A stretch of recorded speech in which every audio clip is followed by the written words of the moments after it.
Apakah polisi di Indonesia kalau lapor polisi bisa datang segera? What will you do? Apa yang akan kita lakukan? Ada lagi? Apa yang harus kita lakukan? Atau apa yang kita akan lakukan? Apa, Pak? Apa membela ya? Defense our mother. How? Bagaimana caranya? Because we are going to the office, right? Yes, so when you come back karena kita and pergi you come ke to know kita pergi ke that your neighbor kantor abused your mother without any reason. tanpa alasan apapun. Tetangga kita mencelakakan ibu kita tanpa alasan. Apa yang akan kita lakukan terhadap tetangga ini? Kick them all. Kill. Kill direct, mashallah. Someone wants to punch, someone wants to hit, someone wants to kick. And then to kill. Kill. Okay. Fire. We Muslims, we love our mother. Correct? Yes or no? Yes. We love our mother or not? We love. All of us love our mother, correct? Okay, now let me ask you one question. That who do you love the most in this world? Number one.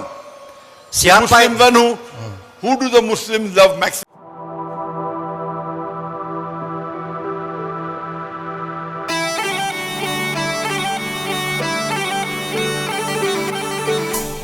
لا مقصود إلا الله لا إله إلا الله لا مطلوب إلا الله.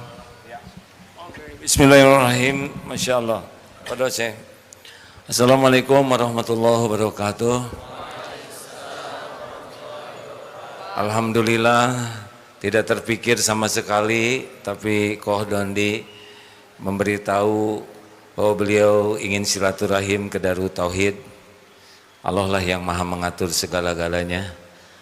Alhamdulillah, kelihatannya beliau capek, tapi tetap mau hadir. You understand? No, it's okay. That's why I feel free to. Alhamdulillah, beliau dikarunia Allah banyak ujiannya, berarti banyak nikmat dengan menguasai 5 bahasa, hafal Quran, hafal hadis.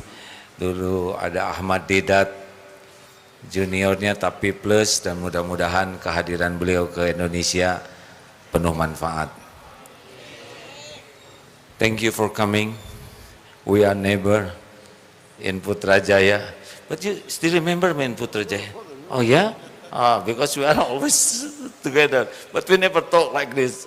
Yeah, no. Feel free. Ini anaknya, putranya. Beliau punya 1 putra, 2 putri. Is that right? Yeah, 3? 2 sisters, yeah. And you the oldest? Oh, already married? Already? Oh, already. I'm so sorry, everyone. Yeah. Well, thank you very much. Give us tausiah. Wow. Okay.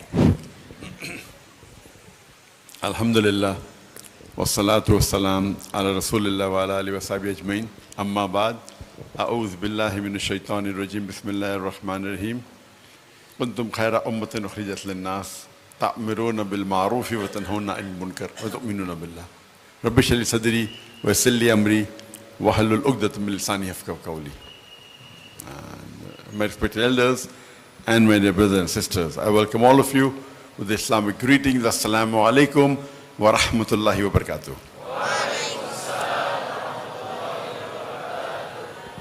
It's a pleasure and honor for me to be present in the Darut Tauhid organization in Bandung, and this is my 2nd visit to the city of Bandung, but the first visit to this great organization, Darut Tauhid, and I'm happy to be here, mashallah. And the Ustad has asked me to speak for a few minutes, inshallah. I started my talk by quoting a verse of the glorious Quran from Surah Al-Imran, Surah number 3, ayat number 110, where Allah says, Kuntum khaira ummatin ukhrijat lin-nas. O ye Muslims, ye are the best of peoples evolved for mankind. Allah is giving us an honor that we Muslims are the khaira ummah, the best of people. Whenever there is honor, it is always followed up with a responsibility. There is no honor without responsibility. So when Allah is giving us the responsibility and calling us Muslims as the best ummah amongst all the people, don't we have a responsibility? The reply is given in the same verse. Allah says, تَأْمِرُونَ بِالْمَعْرُوفِ وَتَنْهُونَ عَنِ الْمُنْكَرِ وَتُؤْمِنُونَ بِاللَّهِ. Because we enjoin what is good and we forbid what is wrong and we believe in Allah. Allah subhanahu wa ta'ala is calling us the khaira ummah because we Muslims are supposed to enjoin what is good and forbid what is wrong and believe in Allah.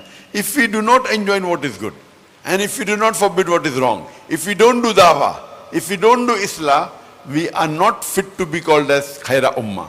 We aren't fit to be called as Muslims. It is fard on every Muslim that we should deliver the message of Islam to our non-Muslim friends, our non-Muslim neighbors, and do islah with the Muslims. Just a moment, okay? Because not all of understand, ya. Sometimes. Jadi gini, it's okay for me to translate by my opinion. Jadi kita ini khairu ummah. Surat Ali Imran ayat berapa? Kuntum khairu ummah. Kita ini umat yang terbaik yang diciptakan Allah. Ini kehormatan besar jadi umat terbaik sepanjang ta'muruna bil ma'ruf. Sepanjang kita mau mengajak juga orang kepada kebaikan dan mencegah orang dari kemungkaran serta beriman kepada Allah. Jadi kalau kita tidak melakukan ngajak orang jadi baik, mencegah dari mungkar, maka kita kehilangan kehormatan jadi khairu ummah. More simple. It is fard on every Muslim that they do dawah to the non-Muslims and do islah to the Muslims. Allah subhanahu wa ta'ala says in the glorious Quran, in Surah Tawbah chapter number 9, which is one of the most militant surah of the Quran. The only surah which does not begin with the beautiful formula Bismillah ar-Rahman ar-Rahim. In the name of Allah, most gracious, most merciful.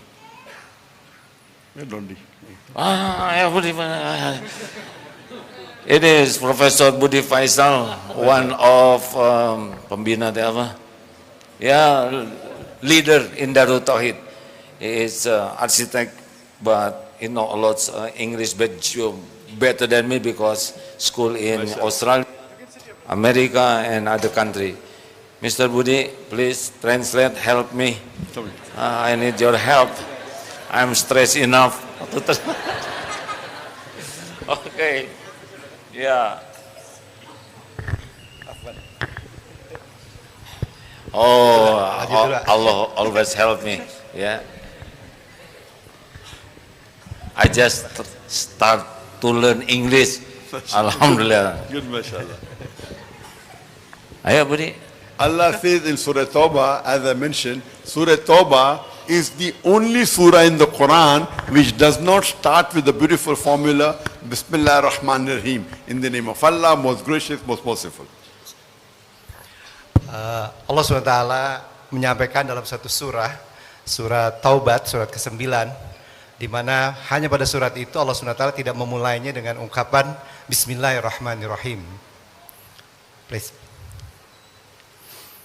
And in Surah Tawbah, why does Allah subhanahu wa ta'ala does not start with the beautiful formula Bismillah ar-Rahman ar-Rahim? For example, if you are walking on the streets of Bandung with your wife or with your mother, and if there is a hooligan who snatches the handbag of your wife and runs away, what will you do? Terkait kembali dengan surat At-Taubah yang tidak dimulai dengan ucapan Bismillahirrahmanirrahim dengan menyebut nama Allah yang Maha Pengasih lagi Maha Penyayang. Misalnya beliau sampaikan kita sedang jalan di satu jalan di kota Bandung bersama dengan istri ataupun dengan ibu kita, dan beliau katakan ada hooligan. Hooligan itu persipnya kota Bandung ya, persipnya tapi di Inggris, dan kemudian mengambil tas dari istri atau ibu kita. Apa yang kita akan lakukan? But naturally, you run after him. When you catch up with him, you will not say, Assalamu alaikum rahmatullahi wa barakatuh. You will not say that, Bismillah ar-Rahman ar-Rahim. You will get down to the subject directly. Hey mister, give me back the handbag, otherwise I'll break your neck. Hey mister, give me back the handbag, I will break your arm. You will get down to the subject directly. Tentu kita tidak akan bermanis-manis dengan orang yang mengambil tas dari tangan istri dan atau ibu kita. Tentu kita tidak akan menyampaikan Assalamualaikum, Bismillahirrahmanirrahim. Tidak, tentu kita tidak akan melakukan itu. Bahkan kita langsung dengan tegas meminta tas itu kembali. So in Surah Tawbah, there is a peace treaty between the Muslims and the mushriks of Makkah. And this peace treaty was unilaterally broken by the mushriks of Makkah. So Allah subhanahu wa ta'ala is giving a warning to the mushriks that put things straight in 4 months' time, otherwise a declaration of war. And when Allah talks about declaration of war, He comes to the subject directly. No Bismillah required. Ya, ini terkait dengan kisah Peace Treaty Hudaybiyah, you mean? You mean the Peace Treaty is the Hudaybiyah? Hudaybiyah, ya? Is that right? The Hudaybiyah Yes. Treaty, ya? Yes. Ini terkait dengan kisah ketika pada waktu itu perjanjian antara kaum muslimin dengan kaum Quraisy Mekah yang tadi disebutkan Peace Treaty, perjanjian perdamaian terkait dengan perjanjian Hudaybiyah. Nah, ini mungkin nanti dilanjutkan ya, apa yang akan terjadi setelah perjanjian ini. Please continue. But by the time Allah subhanahu wa ta'ala reaches verse number 24, now He's talking to us Muslims. He's addressing us. And Allah says, Qul in kana abaukum. Say whether it be for fathers, wa abnaukum, or your sons, wa azwajukum, or your spouses, your wives or husbands, wa ashiratukum, or your relatives. Ya, dalam surat At-Taubah ayat 24 Allah SWT juga berfirman kurang lebih maknanya, seandainya ayah-ayah kalian, anak-anak kalian, istri-istri kalian. Okay, continue. Finish the surah. You haven't finished the surah? Oh. No, if I say you won't be able to understand. Oh, okay. Small. Okay. Long verse. Okay. So you translate the first part, then Okay. That you ya ayyuhalladzina amanu wa qul in kana abaukum wa abnaukum wa ikhwanukum wa azwajukum wa ashiratukum. Wahai orang yang beriman, seandainya qul in kana abaukum, ayah-ayah kalian, wa abnaukum, anak-anak kalian, izat wa azwajukum, istri-istri kalian. And then Wa ashiratukum. wa ashiratukum. Your relatives. Your relatives. Keluarga kalian. Okay. And Allah continues, what are your consideration? Are they your fathers? Are they your sons? Are they your wives? Are they your relatives? What is the consideration? Are they your brothers? Allah continues, wa amwalun iktaraftumuha wa tijaratun takshawna kasada wa masakinu tarzawnaha. The wealth you have amassed, the business in which you deal, the house in which you live. Allah is asking, what are your considerations?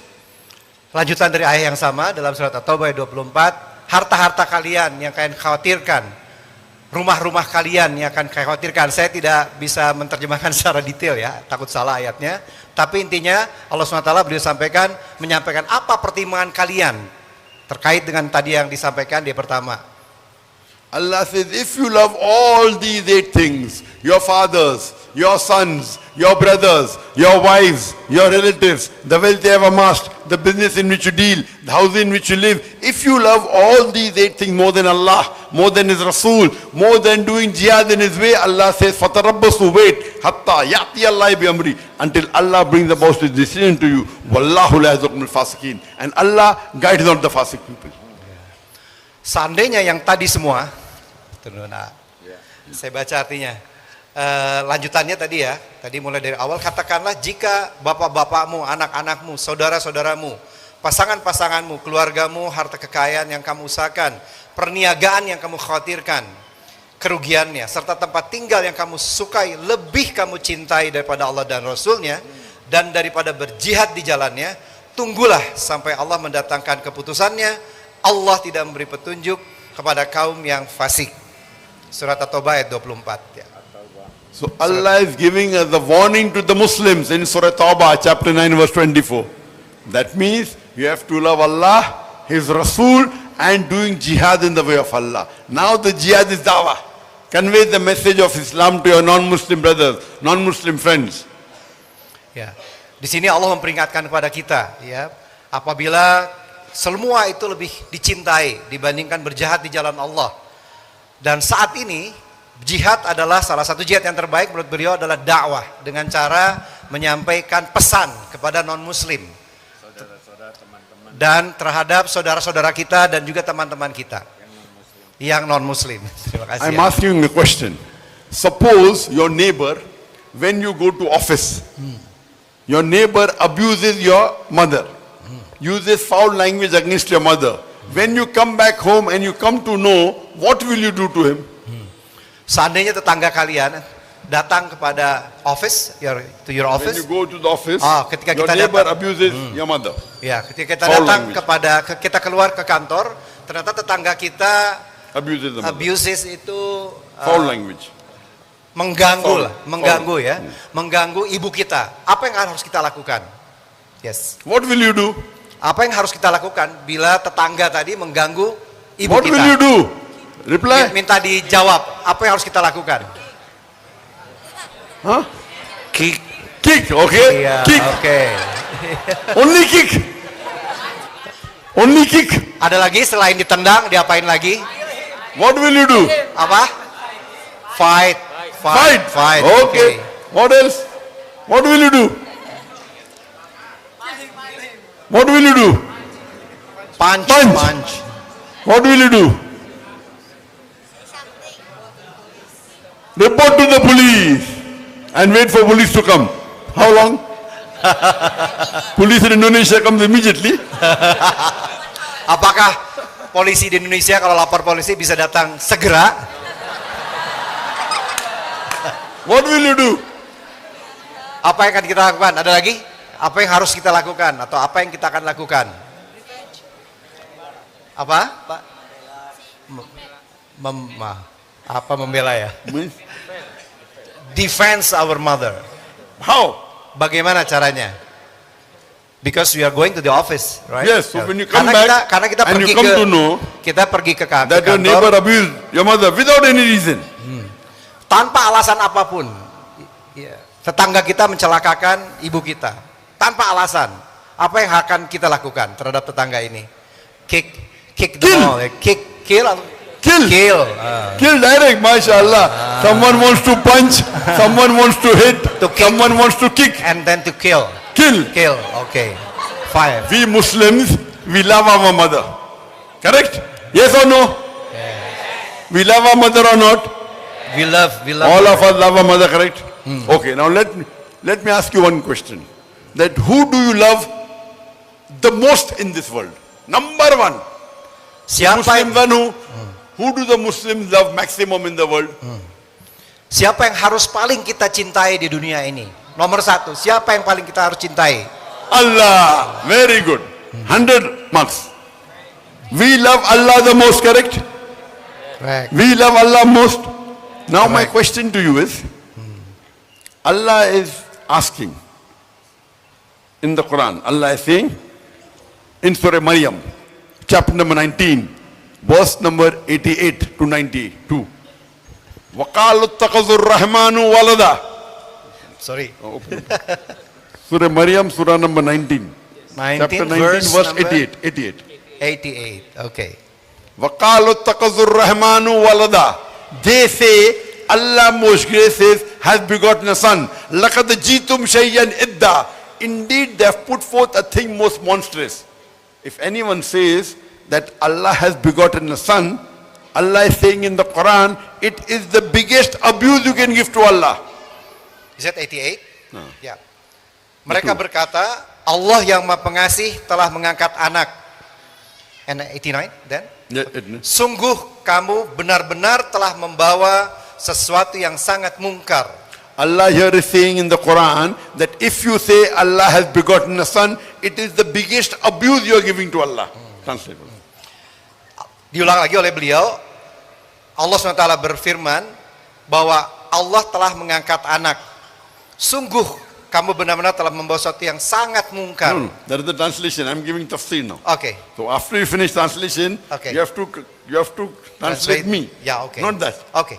The translation. I'm giving tafsir now. Okay. That Allah is saying that the biggest abuse you Okay. can give to Allah subhanahu wa ta'ala Yeah. is to say that Allah has begotten a son. Oke. Sekarang tafsir dari beliau adalah Allah mengatakan, Allah berfirman bahwa yang paling abuse apa Pak? Yang penghinaan ya.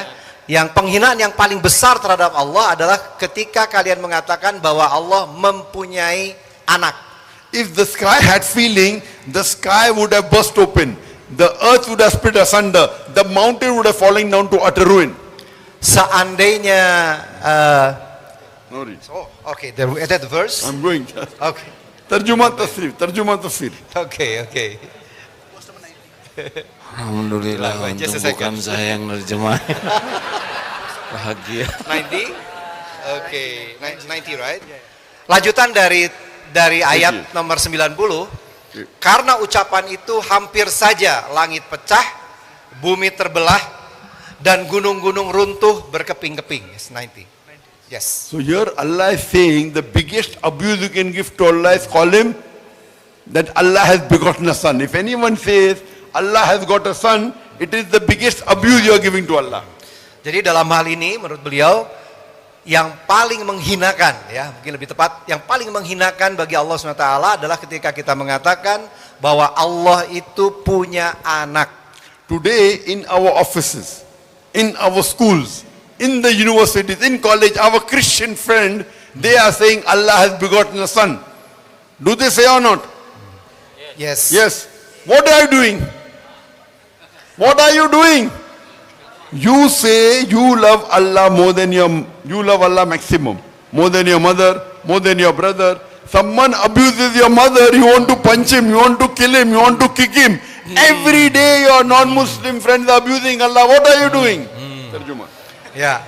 Jadi sekarang di kantor-kantor kita, di sekolah-sekolah kita, dimanapun, sekarang teman-teman kita yang beragama Kristen menyampaikan bahwa Allah mempunyai anak. Apa yang harus kita lakukan?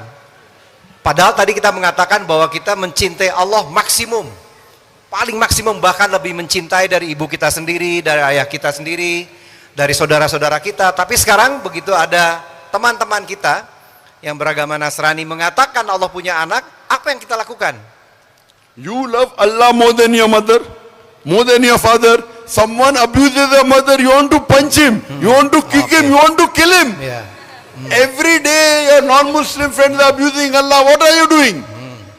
Ya. Katanya Doing dakwah. ya, beliau menyampaikan lagi, sekali lagi menegaskan, katanya kita tadi mencintai Allah lebih dari ibu kita sendiri, anak-anak kita, ayahanda kita. Seandainya ibu kita di abuse tadi, dihina, dicela, kita ingin memukul dia, bahkan kita ingin membunuh dia. Nah sekarang Allah dikatakan mempunyai anak, Allah dihina. Apa yang harus kita lakukan? Dakwah. I'm not telling you to hit them. I'm not telling you to punch them. I'm not telling you to kick them. I'm not telling you to kill them. At least open your mouth. Ya. Saya tidak mengatakan kalian harus memukul dia, kalian harus membunuh mereka. Saya tidak mengatakan itu.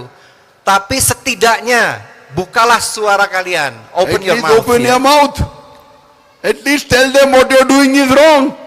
You're abusing my God, Allah. At least open your mouth, convey the message. Ya. Setidaknya buka mulut kalian, sampaikan sesuatu. Convey the message, sampaikan pesannya. It is fard on every Muslim that he should do dawah to the non-Muslim. Ini adalah sebuah kewajiban, fardu ain bagi seluruh muslim, setiap muslim untuk berdakwah. Allah says in the Quran in Surah Al-Asr, chapter number 103, verse number 1 to 3, Wal Asr, Innal insana lafi khusr, illa alladhina amanu wa amilu salihati, wa tawasaw bil haqq wa tawasaw bil sabr. By the token of time, man is verily in loss, in khasara, except those who have four things. Unless those who have iman, those who have righteous deed, exhort people to truth, wa tawasaw bil haqq, exhort people to patience and perseverance, watawasaw bis-sabr. For any human being go to Jannah, you require these four criteria. Di dalam surat Al-Asr, insyaallah dapat hafal semua, Allah SWT berfirman, A'udzubillahi minasyaitonirrajim, wal 'asr innal insana lafi khusr illa alladziina amanu wa 'amilus solihati wa tawassaw bil haqq wa tawassaw bis sabr. Demi waktu, demi masa, sesungguhnya seluruh manusia seluruhnya berada dalam kerugian, kecuali orang-orang yang ada Ada 4 hal kriterianya. Orang-orang yang beriman yang pertama, yang kedua yang beramal soleh, yang ketiga yang saling menasehati dalam kebenaran, dan yang keempat saling menasehati dalam kesabaran. For any human being to go to Jannah, minimum 4 criteria are required. Number 1, iman. Number 2, righteous deed. Number 3, watawasaw bil haq, dawah. And number 4, watawasaw bis sabr. If any one is missing, under normal circumstances, you shall not go to Jannah. Jadi persyaratan seseorang muslim bisa masuk surga hanya bisa masuk surga apabila kita melakukan 4 hal ini. Yang pertama, iman, percaya kepada Allah SWT. Yang kedua, beramal baik, ya, righteous deeds. Yang ketiga, dakwah, mengajak kepada kebenaran atau kebaikan. Dan yang keempat, saling menasehati tadi ya, saling menasehati dalam kesabaran. You may be a very good Muslim. You may be praying 5 times a day. You may be giving zakat. You may be fasting in the month of Ramadan. You may be going for Hajj. But according to Surah Al-Asr, if you don't do dawah, you shall not enter Jannah. Ya. Bisa jadi kalian adalah muslim yang baik. Kalian melakukan sholat 5 waktu. Ya, tapi kalau kalian tidak melakukan 4 hal ini, tidak melakukan dakwah, bisa jadi tidak bisa masuk surga. Only dawah is also not sufficient. All 4 are equally important. Iman, righteous deed, dawah, and Sabar. sabr, calling for sabr. All 4 are equally important. Ya. 4-4-nya setara, equally important. 4-4-nya setara. Iman, amal soleh, berdakwah ya, mengajak, saling menasihati dalam kebenaran, dan saling menasihati dalam kesabaran. 4-4-nya setara. Imam Shafi'i rahimullah, he said if Surah Asr alone was revealed, it would have been sufficient for hidayah for the whole of humanity. Alone. If Surah Asr was alone revealed, Imam Shafi'i, may Allah be pleased with him, Allah have mercy on him, he says it would have been sufficient for hidayah, nothing else required. Imam Syafi'i rahimahullah menyampaikan, seandainya hanya surat satu saja, surat Al-Asr yang diturunkan Allah SWT ke dunia, itu sudah cukup bahwa kita semuanya bisa mendapatkan hidayah. It is compulsory every Muslim should at least be a part-time da'i. Ya, itu adalah sebuah kewajiban bagi setiap muslim setidaknya menjadi part-time da'i. Minimum menjadi part-time da'i. Allah says in Surah Imran chapter 3, verse number 103, that let there arise out of you a band of people, inviting people to what is good, enjoining what is good, and forbid what is wrong. These are the people who shall achieve felicity. Here Allah is talking about full-time da'is, how you are full-time doctors, full-time engineers, full-time lawyers, full-time businessmen. Here Allah is talking about full-time da'is. Okay, just a second. Just a second, Sheikh. Surat. What surah again? Sorry. Surah Imran chapter 3 verse number 104. 104. Paruli, siapkan Okay. Paruli, cepetan. Ibrahim. Enak saya. Ibrahim. Imran chapter 3. Oh, Al-Imran. Al-Imran. Verse number 104. 104. Ayo Udah cari. Mana ini? Oke. Berapa? Oke. 3104 ya. 104? Is that 104? 104. 104, okay. Is that this one? Yes. Wal takum minkum? Yes. Oh, oke. Ummatan yad'una ila Allah. Dan hendaklah ada di antara kamu segolongan umat. Dan hendaklah ada di antara kamu segolongan umat yang menyeru kepada kebajikan, menyuruh kepada yang ma'ruf dan mencegah dari yang mungkar. Merekalah orang-orang yang beruntung. So those who are full-time da'is, Allah promises Jannah. Best profession is full-time da'i. Jadi bagi siapa saja yang menjadi full-time da'i, Allah SWT telah menjanjikan masuk surga. Dan itu hanya bagi seorang full-time da'i. We have full-time doctors, full-time engineers. How many full-time da'is we have? Who are traveling, like Ustad. How many we have? Very few. Like Ustad traveling how many few? We require much more. Ya. Kita banyak yang menjadi full-time dokter, full-time insinyur. Tapi berapa banyak yang menjadi full-time da'i? Seperti Agi maksudnya, Ustaz yang traveling kemana-mana berdakwah. Ya. I would like to end my talk with the verse of the Quran where Allah says Da'i is the best profession. Allah says in Surah Fusilat, chapter number 41, verse number 33, وَمَنْ أَحْسَنُ قَالَ مِمَّنْ دَعَا إِلَى اللَّهِ وَعَمِلَ صَالِحًا وَقَالَ إِنَّنِي مِنَ الْمُسْلِمِينَ. Who is better in speech than one who invites to the way of thy Lord, works righteousness and says that I am a Muslim. وَآخِرُ الدَّعْوَانَ الْحَمْدُ لِلَّهِ رَبِّ الْعَالَمِينَ. Baik, akhir dari ceramah saya ini saya tutup dengan surat Al-Fussilat ayat 33. A'udzubillahi minasyaitonirrajim. Wa man ahsanu qawlan mimman da'a ila Allah wa 'amila shalihan wa qala innani minal muslimin. Kurang lebih maknanya, siapakah yang lebih baik perkataannya daripada orang yang menyeru kepada Allah, mengerjakan amal yang soleh dan berkata, sesungguhnya aku termasuk orang-orang yang menyerahkan diri. Surat Fussilat ayat 33. Masya Allah. Halo sih. Alhamdulillah. Thank you very much sih. Rekan-rekan sekalian, tidak ada yang kebetulan. Terjemah. Okay, dear brothers and sisters, there is nothing coincidence in this world. Do such yet, Sheikh. Yes. Lanjut. Tidak terpikirkan. Yeah. I haven't thinking about this, never thinking about this, never thought. Tidak juga direncanakan. Never plan. I never planned this one. Yes. Tapi terjadi hari ini. But it's happened today. Yeah. It's happened today.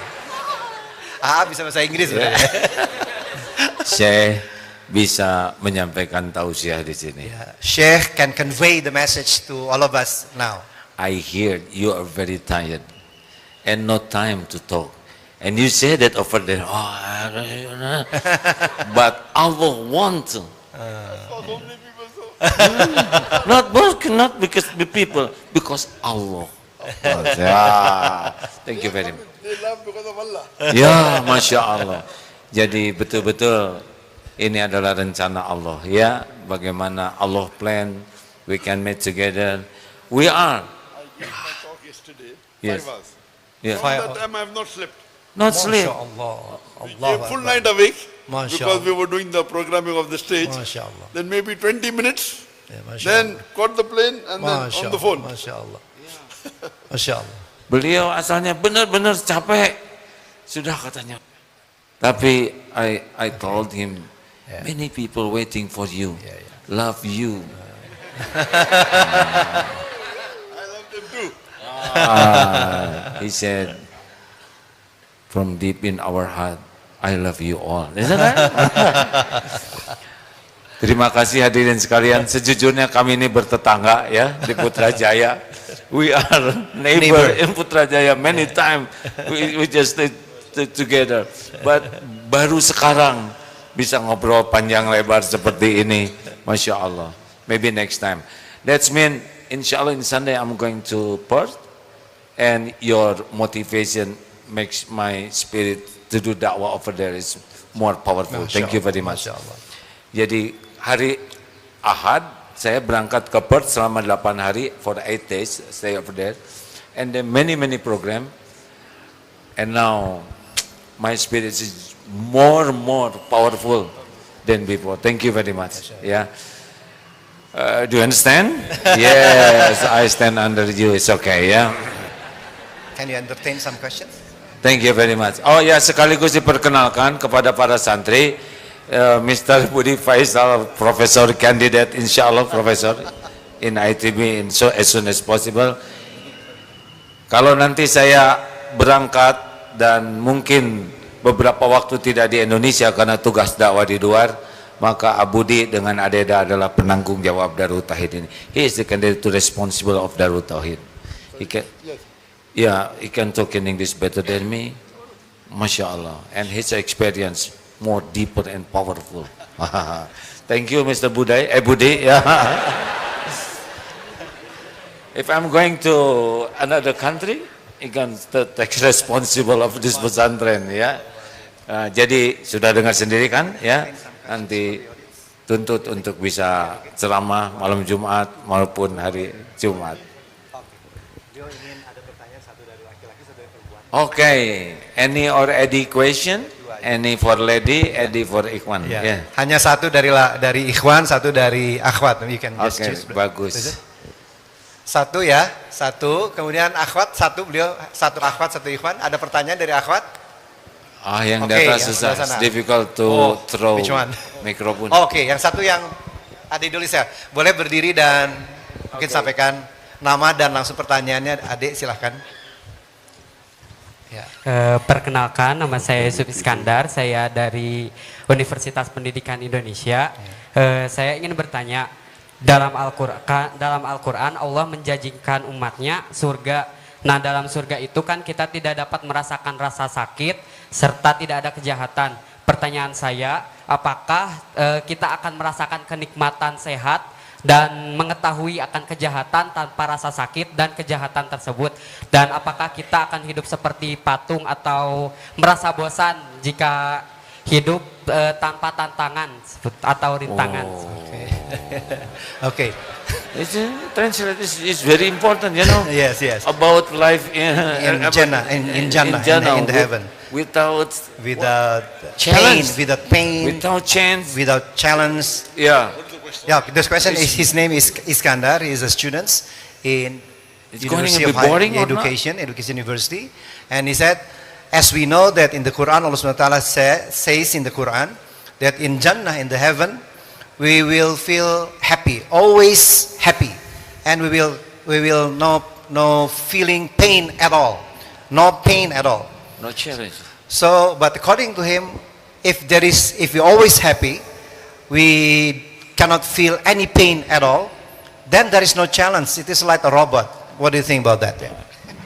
That's a Maybe very good boring. question. That always Maybe happy, boring. So if you read the hadith of our beloved Muhammad Sallallahu Alaihi Wasallam, we are always happy, but there is also higher level of happiness. And the highest level of happiness in Jannah is seeing the wajh of Allah, seeing the face of Allah. Mashallah. So you're always happy, Mashallah. but highest level is, so you will be craving, when will I see the face of Allah? MashaAllah. Always happy, but this is more happy. So minimum is happy, but something like more happy, so you'll wait to see the wajh of Allah. So that is what every person in Jannah would want to see, the face of Allah, which you won't see always. It hadith says Allah will appear on Friday. So there are various hadith. So we long to see the face of Allah. But there is no challenge, he says. According to him, there is no challenge. No, Because this is a challenge. This is a the desire. challenge, No desire. challenge, yeah. Oh, okay. The desire. So beliau menjawabnya dalam sebuah hadis yang beliau sampaikan bahwa ada tingkat yang lebih tinggi dari sekedar Everyone bahagia. is happy. Ya, But this is more happiness. ya. Ada tingkat yang lebih happy, yang lebih baik lagi, yang lebih hebat, lebih tinggi dari kebahagiaan yang sudah kita rasakan di dunia ini. Sebahagianya kita di dunia, ada yang jauh lebih tinggi dari itu, dan itu adalah berada di surga dengan melihat wajah Allah SWT. Itulah tingkat kebahagiaan yang paling tinggi. Oke. Inshallah, last question from sisters. From sisters. Sister, which one? Any sister, yes. Silakan saja ya. Oh itu. Yes, Oke, boleh dibantu mic-nya panitia. Yes, Ya. sister. Oh yes, silakan. Assalamualaikum, Doctor. Waalaikumsalam. It's such an honor to finally meet you. My pleasure. I've watched you since I was 5 years old to 10 years old. Mashallah. And there's one question that always stick in my mind whenever I saw you in poster or videos. How do you maintain yourself in this beautiful religion when you also read other holy book like Bible, Veda, Tripitaka, Bhagavad Gita, and etc.? That's all. Thank you. Let me- Sorry, what's the question? How do you? How do you maintain staying at this religion with Iman when you also read other book, other holy book like Holy Bible and many more? Terjemah. Boleh silahkan langsung terjemahkan pertanyaannya dalam bahasa ya. Indonesia. Bentar. Jadi pertanyaan saya, bagaimana Dr. Zakir Naik itu tetap bertahan dengan imannya di dalam Islam, sedangkan sedangkan membaca buku kitab agama lainnya, gitu. Sisters ask the question that how I remain in Iman after reading, besides Quran, Bible, Old Testament, New Testament, Bhagavad Gita, Ramayana, Veda, how do I remain in Iman? I was a Muslim because my father was a Muslim initially. Till the age of 19, I was a Muslim because father was a Muslim, just following blindly, like most of them. Then I met Sheikh Ahmad Didat, he inspired me, and I started doing dawah. Then I started reading other scriptures. When I read other scriptures, now I'm a Muslim by choice. Because I've read Bible, I've read Veda, I've read Ramayana, I've read Mahabharata. Now, after comparing, I am now Muslim by choice. Ya, saya adalah seorang Muslim terlahir sebagai seorang Muslim. Keluarga saya seorang Muslim. Tapi kemudian saya terinspirasi oleh Syekh Ahmad Didat. Sehingga saya kemudian belajar ilmu perbandingan agama. Saya baca Bible, saya baca Weda, saya baca berbagai macam kitab suci dari agama-agama lain atau kepercayaan-kepercayaan lain. Karena saya membandingkan berbagai macam kitab-kitab tersebut, sekarang saya bukan seorang Muslim keturunan. Saya adalah sebagai seorang Muslim karena saya memilih Islam, bukan lagi keturunan. Dengan apa? Dengan kesadaran penuh, kira-kira begitu. Sisters asking me, how do I maintain my iman? Not maintain. My iman has gone very high now. And I challenge, anyone show me a better religion, Islam, I will convert. I'm so convinced with Islam, with logic and reason, I tell anyone, show me better book than the Quran, I will convert. Others cannot say because they don't have comparative religion. I tell you, show me a book better than the Quran, show me a religion better than Islam, I'm ready to accept Islam. I'm ready to change my religion. The sister tadi bertanya pada saya bagaimana saya menjaga keimanan saya. Saya insya Allah bukan menjaga sekarang. Saya insya Allah berada dalam keimanan yang sangat tinggi, sangat kuat. Siapapun yang dapat menunjukkan kitab yang lebih baik dari Quran, siapapun yang dapat menunjukkan kepada saya ada agama lain yang lebih baik dari Islam, saya bersedia masuk agama itu. Tapi saya yakin, seyakin-yakinnya bahwa Al-Quran adalah yang terbaik, Islam adalah agama terbaik. Ya. Masya Allah, Alhamdulillah.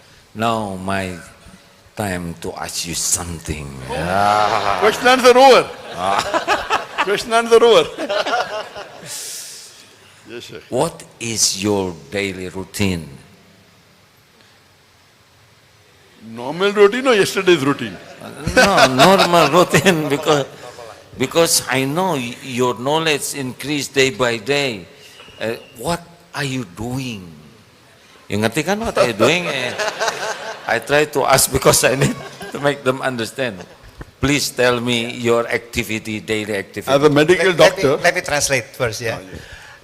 Gurunda AA bertanya kepada beliau, kepada dokter, bagaimana kehidupan sehari-harinya dalam keseharian ini, dalam keseharian. Seperti apa sih? Kok bisa seperti ini ya? Semakin lama semakin baik, semakin lama semakin kuat begitu. Bagaimana keseharian beliau? That's right. As a medical doctor, I know that a human being should sleep for 7 to 9 hours a day, average. You cannot, if you sleep less than 7 hours, you cannot function normally. Oke. Sebagai seorang dokter ya, medical doctor, beliau tahu bahwa bagi seseorang siapapun tidur itu sebaiknya antara 7 sampai 9 jam sehari. Kalau kurang dari 7 jam, biasanya tubuh kita tidak berfungsi baik. Yes. If you sleep less than 7 hours a day, you cannot function normally. There is only 1 in 200 people, 0.5%, who can sleep 6.5 hours and 6 hours and can function normally. 1 out of 200, 0.5%. 0.5%. Seandainya kita tidur kurang dari 7 jam per hari, maka tubuh kita tidak akan berfungsi secara normal. Jadi di dunia ini hanya ada how many percent again? 0.5%. 1 in 200. Okay. If they sleep 6.5 to 6 hours a day, Yeah. only 1 in 200 can function normally. Ya. Apabila kita tidur 6 jam, 6 hours, is that 6 hours? 6 hours. Okay. 6 hours and more. Oke, 6 jam sehari, maka hanya ada 1 di antara 200 orang. Hanya 1 di antara 200 orang yang dapat berfungsi secara normal tubuhnya ya. If you sleep less than 6 hours, up to 5 hours, very few. Less than 5 hours, 1 in a million. Who can do function normally, without having health problems if you sleep less than 5 hours? Wait, 1 in a million. Seandainya kita tidur di bawah 5 jam sehari, maka mungkin hanya ada 1 dari 1 juta orang. 1 di antara 1 juta orang yang tubuhnya bisa berfungsi secara normal. You can only survive with the help of Allah if you sleep less than 5 hours a day. Ya. Kalau kita tidur kurang dari 5 jam sehari, maka kita akan bisa survive hidup normal hanya semata-mata dengan pertolongan Allah Subhanahu wa taala. By Allah's help, I on average every day I sleep for about 3.5 hours on average. Semoga Allah Subhanahu wa taala menolong. Dalam keseharian saya hanya tidur kurang lebih 3,5 jam sehari. Sometimes 3 hours, sometimes 3.5 hours, sometimes 4 hours. On average 3.5 hours. Kadang-kadang 3 jam, kadang-kadang 3,5 jam, kadang-kadang 4 jam. Tapi rata-ratanya saya tidur 3,5 jam sehari dengan pertolongan Allah. Yesterday, last night, I gave a talk continuously for 3-4 hours. Then I was with my staff looking at the stage. I slept today morning only for 20 minutes before breakfast, 20 minutes today. Tadi malam saya berbicara tanpa putus 3-4 jam, kemudian dilanjutkan bersama diskusi dengan para staff saya, melihat panggung dan sebagainya. I was trying to avoid coming here, but because of the love of Ustad, I had to come here. Sehingga tadi saya lanjutkan dulu, sehingga saya hanya tidur 20 menit saja sebelum makan pagi. Tadinya saya berusaha tidak datang ke sini, tapi kemudian akhirnya saya datang ke sini, kira-kira gitu. After seeing you, yet I'm functioning normal. Allah's help. After seeing you, yet I'm giving a talk, handling question answer session. You have to be at the best level to handle question answer session. Masya Allah. Jadi setelah melihat kalian semua, saya dengan pertolongan Allah bisa berfungsi normal, sangat normal gitu ya. Regarding my daily routine, I don't know where to start because I sleep twice a day on average, both put together. I would say that, okay, in the night I sleep for approximately half an hour and I get up for tahajjud. Tahajjud is, Qiyamul Layl is the most important sunnah after Faraiz. A da'i, it's not fard on every Muslim, but for a da'i, it's very important, it's your connection with Allah subhanahu wa ta'ala. So I, on average, when I'm at home, I spend about 2 hours every night in tahajjud. I start my day, I sleep for half an hour, then get up for tahajjud. I spend about 2 hours on average when I'm at home, not traveling, at home. Masya Allah. Setiap malam biasanya saya tidur setengah jam dulu saja. Setengah jam saya tidur, kemudian saya bangun untuk tahajud selama kurang lebih 2 jam setiap hari. Dan untuk seorang da'i, tahajud adalah sangat-sangat penting bagi seorang da'i untuk mempunyai koneksi yang kuat dengan Allah SWT. Setiap hari 2 jam untuk tahajud, malamnya tidur setengah jam dulu. And then any problem you have, ask Allah in tahajjud. In your sujud, Allah will give you. The scholars say, you have not tried everything until you ask Allah in tahajjud, in your sujud. Where Allah says 1 hour, is there any of my servant who wants something, I will give it to you. Tahajjud is the best time for connection with Allah. Ya, bagi siapapun yang mempunyai masalah, maka jawabannya adalah selalu minta pada Allah SWT. Selalu mohon pada Allah SWT dalam tahajud, dalam sujud. Dan Allah SWT berjanji ya dalam Al-Quran, dalam hadis, siapapun yang membutuhkan pertolongan, perlindungan, maka Allah akan kabulkan dalam tahajud, dalam sujud kita. It's compulsory for every Muslim, at least the men, that they should offer salah in Jamaat in the mosque. This is neglected by many Muslims. At least for the gents, it's compulsory every Muslim should offer salah in Jamaat in the mosque. Beliau berpendapat, bagi laki-laki Muslim adalah wajib hukumnya bagi laki-laki Muslim untuk sholat berjamaah di masjid.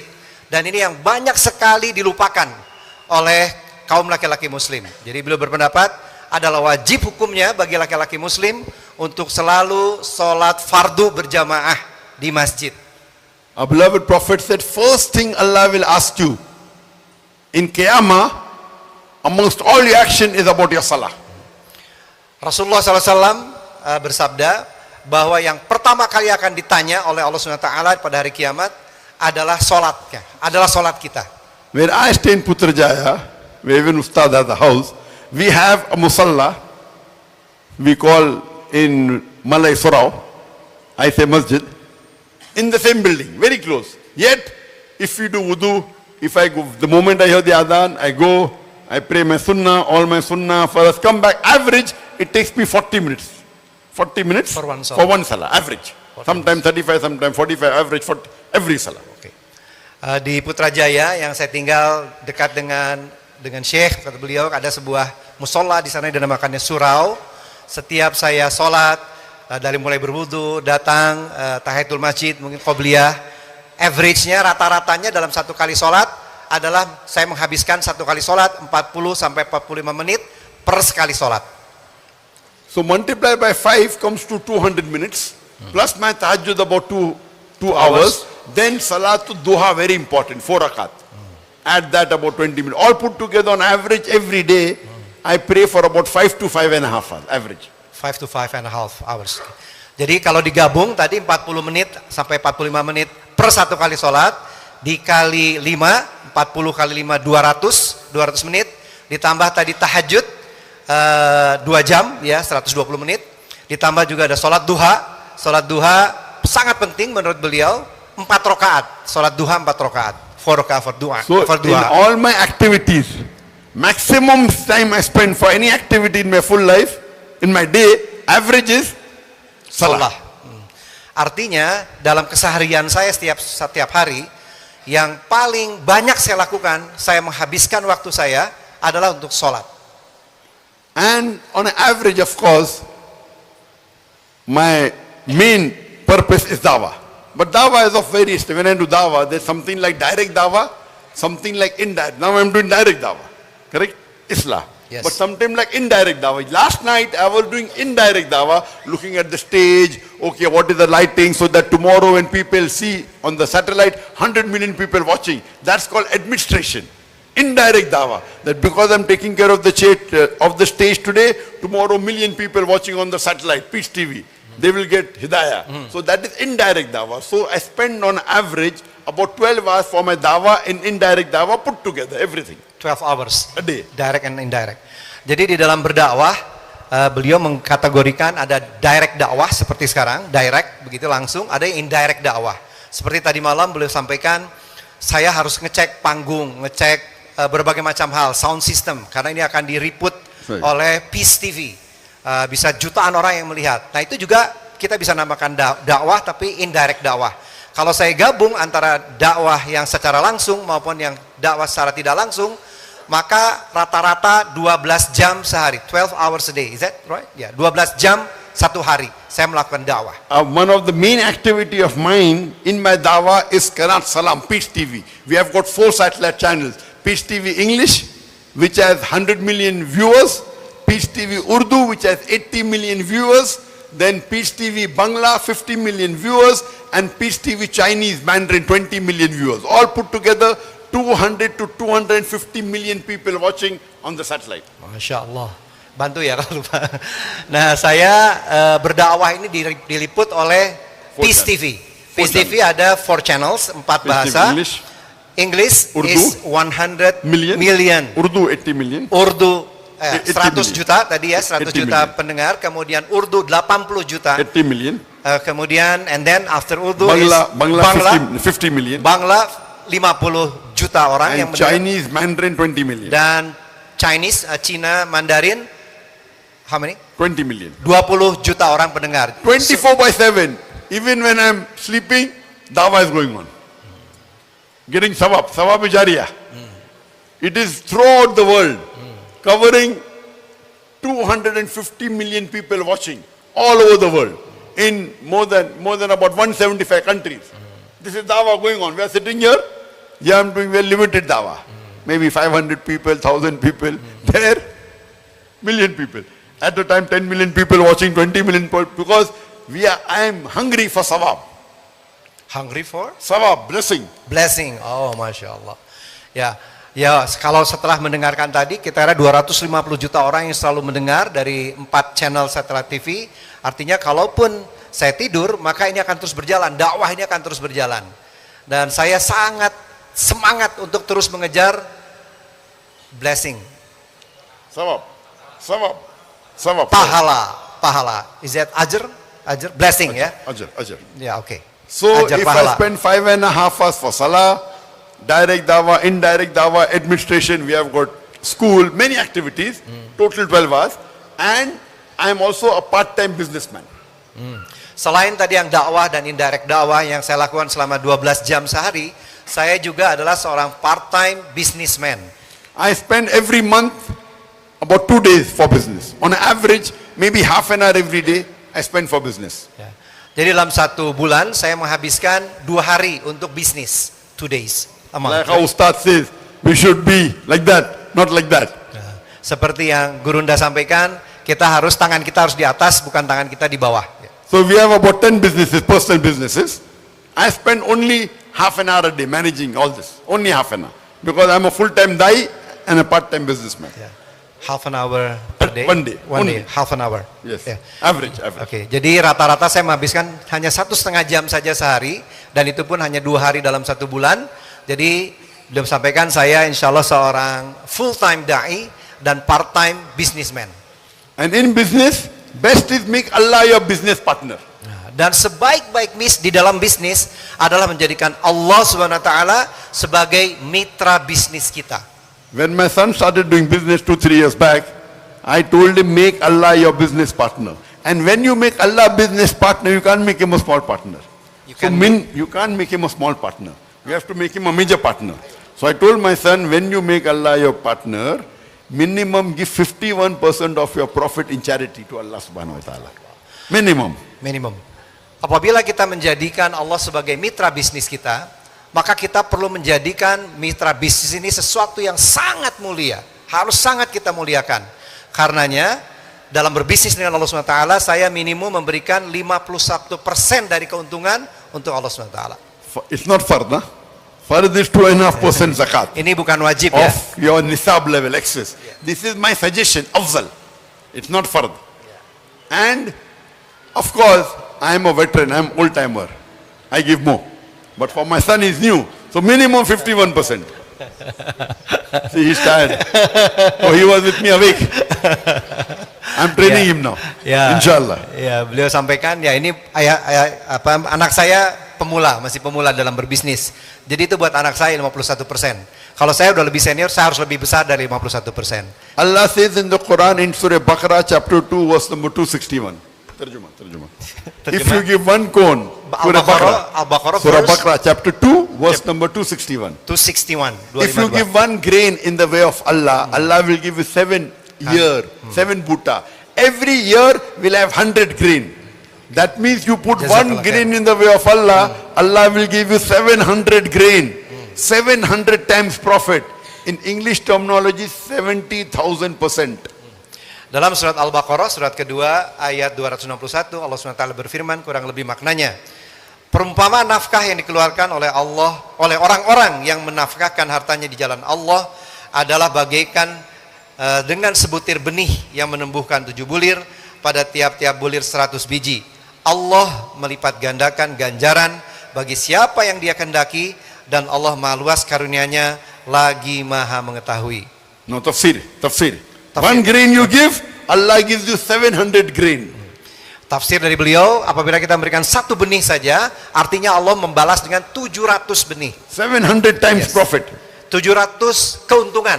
In business terminology, 70,000% profit. Nah, dalam terminologi bisnis, dalam istilah bisnis, artinya apabila kita melakukan tadi, akan mendapatkan 70% keuntungan, profit. 70% profit di dalam bisnis. Kalau kita tadi melakukan, normally when you do business, how much profit you get? 10%, 20%, 30%, 40%, 50%, how much? Here Allah is saying 70,000% profit. Oh, 70,000, sorry. 70,000. Okay, saya you made it koreksi. less. Yes. You made less. Yes, I made less. You don't have faith in Allah. Terjemah. Ya, tadi saya koreksi dulu. 70,000, is that? 70,000. 70,000% keuntungan. 70.000% keuntungan. Which business you get so much? Ya, yang biasanya kalau kita tadi berbisnis paling dapat keuntungan 10%, 20%, 30%, 40%, 50%. Tapi dengan Allah SWT, dengan ayat tadi Al-Baqarah 261, kita akan mendapatkan 70.000% profit. So I request you, you start giving charity. start with, besides your fard zakat, start with 10%. Allah will increase your business. Allah will increase your salary. Then you give 15%. Then give 20%. Give 30%. See how Allah, in your balance with you is more. Masya The more percentage you give to Allah, the money remaining with you increases. Your percentage decreases, but amount increases. Very easy. Do business with Allah. Very easy. Masya Allah. Ya, beliau menyarankan selain yang wajib 2,5%, mari mulai berlatih meningkatkan dari 2,5%, 5%, 10%, 2%. Beliau katakan pasti Allah akan ganti lebih besar lagi, lebih besar lagi, lebih besar lagi. Sebaik-baik berbisnis adalah berbisnis dengan Allah SWT. This was in short about what I do daily. And I have to thank all of you for giving us an opportunity to come here. And may Allah reward all of you. And inshallah, may Allah raise all of us together in Jannah. Masya Allah. Demikianlah keseharian saya. Saya tutup seperti di sini. Semoga Allah SWT memberikan pahala kita dengan varga surga dan mempertemukan kita di surganya kelak, insya Allah. Thank you, Syekh. Your word is very powerful. Looks like punch me, menonjok. I'm a businessman too, but still a half time. Okay, after I hear a lot from your daily routine, inshallah, looks like Allah give me warning to change my style in my life. Inshallah, I want to follow your lifestyle. Inshallah. Thank you very much, Syekh. Jazakumullah. Thank you everybody. We love you all. Terima kasih. Benar-benar saya tahu ketika beliau datang itu sangat lelah ya. Beliau semalam tidak tidur dan ketika diajak bicara. Tapi kalau Allah menghendaki syariatnya saudara ingin dan beliau pun mencintai saudara. Kepada semua jamaah, Koh Dondi, mana? Where is Koh Dondi? Where are you? Koh? Ni hao ma? Hao? Ya, enggak duduk di situ. Koh, tunggu sebentar. Ya, Dondi Tan. Ya, Koh Dondi ini hamba Allah yang saya juga termasuk yang banyak melihat. I saw many in his YouTube because give me more enlightenment about how to dakwah to another religion. Terima kasih Koh. Saya dengar dari sekretaris saya Koh Dondi ngontak katanya mau ada kunjungan. Saya percaya ini Allah yang mengatur. Terima kasih. Jazakallah khair. Semoga semua pahala mengalir juga kepada Koh Dondi. We are doing doa all pahala. You know pahala? It's okay. Yeah, reward. Yeah. Yeah, ajr. And also he received this ajr. Yeah, because by him Allah create this. Masya Allah lah. Gitulah ya. Oke lah. Makasih kok. Mungkin akan menyampaikan sesuatu sebelum meninggalkan acara yang fana ini. Baik, izin Agium. Masya Allah, saya senang sekali bisa mempertemukan tokoh seperti Dr. Zakir Naik dan Syekh Farid Naik ke Darut Tauhid. Bertemu dengan Agium langsung, saya sangat senang sekali karena ini adalah kebaikan ya, buat kita semua. Dan apa yang sudah disampaikan oleh Dr. Zakir Naik kepada kita semua pada hari ini tentu saja sangat-sangat bermanfaat buat kita. Amin ya, insya Allah ya. Nah, izin mau nitip mengajak saudara-saudara kita semua di sini untuk berbuat kebaikan, boleh Agim? Nah, untuk acara kita membawa Dr. Zakir Naik ke Indonesia ini butuh biaya yang cukup besar. Nah, jadi saya ingin mengajak saudara-saudara kita semua di sini untuk berdonasi. Nah, ya, bisa menyalurkan ke Bank Muamalat dengan nomor rekening sacap Kopek. Itu dalam bahasa Hokiannya, bahasa Indonesianya 30 900 atas nama Garda Mu'alaf Indonesia Events. Berapapun yang Bapak Ibu donasikan atau sedekahkan buat acara Dr. Zakir Naik ini, insya Allah akan membawa kebaikan kembali buat kita semua. Dr. Zakir Naik ini datang ke Indonesia berceramah hanya menggunakan tempat, tapi disiarkan langsung oleh Peace TV. Yang menonton ratusan juta orang. Ketika ada orang menjemput hidayah, entah di Indonesia atau di belahan bumi yang lain, kita semua yang juga mendapatkan kebaikan, insya Allah. Begitu saja. Wabillahi taufiq wal hidayah. Wassalamualaikum warahmatullahi wabarakatuh.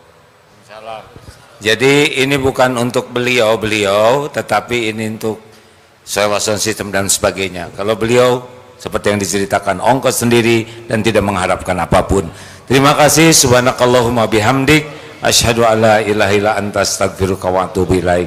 Assalamualaikum warahmatullahi wabarakatuh.